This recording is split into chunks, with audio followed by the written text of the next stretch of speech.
অনেক তো নুডলস রান্না করে খেলেন, এইভাবে একবার রান্না করে খেয়ে দেখুন, 5 স্টার হোটেল ফেল হয়ে যাবে। চলুন রেসিপিটা আপনাদের দেখিয়ে দিই। এখানে আমি ফার্স্টেই 2 চামচের মতো সয়া সস নিয়ে নিলাম। এরপরে এখানে আমি দিয়ে দিচ্ছি 2 প্যাকেটের মতো টমেটো সস। আপনারা চাইলে এখানে কিন্তু চিলি সসটাও ব্যবহার করতে পারেন অথবা টমেটো কেচাপটাও ব্যবহার করতে পারেন। আমার হাতের কাছে টমেটো সসটা ছিল, তাই আমি এটাই ব্যবহার করেছি। এখন আমি এর মধ্যে দিয়ে দিচ্ছি 1 চামচ চিনি। এখন এই 3টি উপকরণকে আমি খুব ভালো করে মিক্স করে নিব। সবকিছুকে মিক্সড করা হয়ে গেলে এই বাটিটা এবার আমি এক সাইডে রেখে দিব। এখন আমি একটা প্যানের মধ্যে তেল দিয়ে দিচ্ছি, আর এটা কিন্তু সয়াবিন তেল দিলাম। এখন দিয়ে দিচ্ছি কুচি করে রাখা রসুন, কাঁচামরিচ এবং পেঁয়াজ।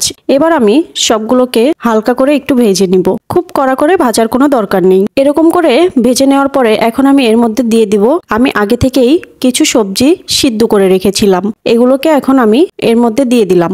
এখন সবকিছুকে খুব সুন্দর করে নেড়েচেড়ে মিশিয়ে নিব। সবকিছুকে সুন্দর করে মেশানো হয়ে গেলে এখন আমি এর মধ্যে দিয়ে দিব 1 চামচ চিলি ফ্লেক্স। আমি কিন্তু নুডলসটা একটু ঝাল করে রান্না করব, তাই আমি এখানে চিলি ফ্লেক্সটা ব্যবহার করেছি। আপনারা চাইলে গুঁড়া মরিচও ব্যবহার করতে পারেন। এখন আমি এর মধ্যে দিয়ে দিলাম স্বাদ মতো লবণ। চেষ্টা করবেন লবণটা অবশ্যই একটু কম দেওয়ার, কারণ সয়া সস এবং টমেটো সস দুটাতে কিন্তু আগে থেকেই লবণ দেওয়া থাকে। এবার আমি আবারও খুব সুন্দর করে সবকিছুকে মিশিয়ে নিব। আর এ পর্যায়ে আমার চুলার আঁচটা কিন্তু মিডিয়ামে আছে। আর এই সবজিগুলোকে একটু নেড়েচেড়ে রান্না করে নিয়ে এখন আমি দিয়ে দিব যে সয়া সসটা আমি রেখেছিলাম টমেটো সস এবং চিনি দিয়ে একসাথে মিক্সড করে, সেটা এখন এই সবজিটার মধ্যে দিয়ে দিলাম। আর সাথে দিয়ে দিব সামান্য পরিমাণে একটু পানি। এবার আমি সবজিগুলোকে খুব সুন্দর করে সসের সাথে মিক্সড করে নিব। সবকিছু মিক্সড করা হয়ে গেলে এখন আমি এর মধ্যে দিয়ে দিব নুডলসের যে মশলাটা থাকে সেই মশলাটা। আপনারা যখন সসটাকে মিক্সড করবেন টমেটো সস, সয়া সস এবং চিনি, তখনও কিন্তু আপনারা এখানে পানি অ্যাড করতে পারেন। আমি পরে দিয়ে দিয়েছি। আর এই নুডলসে কিন্তু আলাদা করে কোনো মশলা ইউজ করার কোনো প্রয়োজন নেই। প্যাকেটের যে মশলাগুলো থাকে ওইগুলো দিলেই হবে। মশলাগুলো দিয়ে আমি আবারও খুব সুন্দর করে সবকিছু মিক্সড করে নিব। আর আমি কিন্তু এইখানে চপস্টিকের যে শাহী নুডলসটা সেটাই ব্যবহার করছি।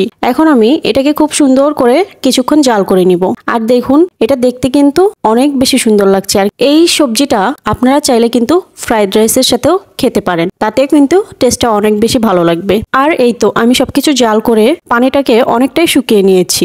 এখন আমি এর মধ্যে অ্যাড করে দিব সিদ্ধ করে রাখা নুডলসগুলো। নুডলসটা দেওয়ার পরে সবজি এবং সসের যে মিশ্রণটা, আমি এগুলো খুব সুন্দর করে নুডলসের সাথে নেড়েচেড়ে মিশিয়ে নিব। আর এই তো এ পর্যায়ে কিন্তু আমার সবকিছু খুব সুন্দর করে মিক্সড করা হয়ে গেছে। আর এটা কিন্তু একটু পানি পানি টাইপের থাকবে, তাতে খেতে বেশি মজা লাগে। এটা কিন্তু একদম ঝরঝরা করতে যাবেন না। আর এই নুডলসটা খেতে কিন্তু একটু স্পাইসি হবে। আপনারা চাইলে কিন্তু চিলি ফ্লেক্সটা বাড়িয়েও দিতে পারেন। যে যেমন ঝাল খেতে পছন্দ করেন সেভাবেই দিতে পারেন। আর এই তো এভাবেই আমি কিছুক্ষণ রান্না করে নিব। আর এই তো এ পর্যায়ে কিন্তু আমার রান্নাটা পুরো কমপ্লিট।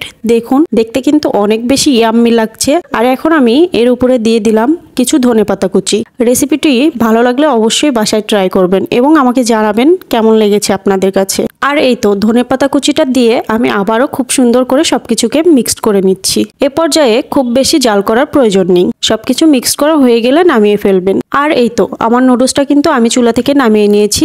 দেখুন, দেখতে কিন্তু মাশাআল্লাহ অনেক সুন্দর হয়েছে এবং খেতেও অনেক বেশি টেস্টি হয়েছে। আমি এই নুডলসটা এই ফার্স্ট টাইম রান্না করলাম। সবার কেমন লেগেছে অবশ্যই কমেন্ট বক্সে জানাবেন এবং সবাই সবার জন্য দোয়া করবেন। সবাই ভালো থাকবেন। আল্লাহ হাফেজ।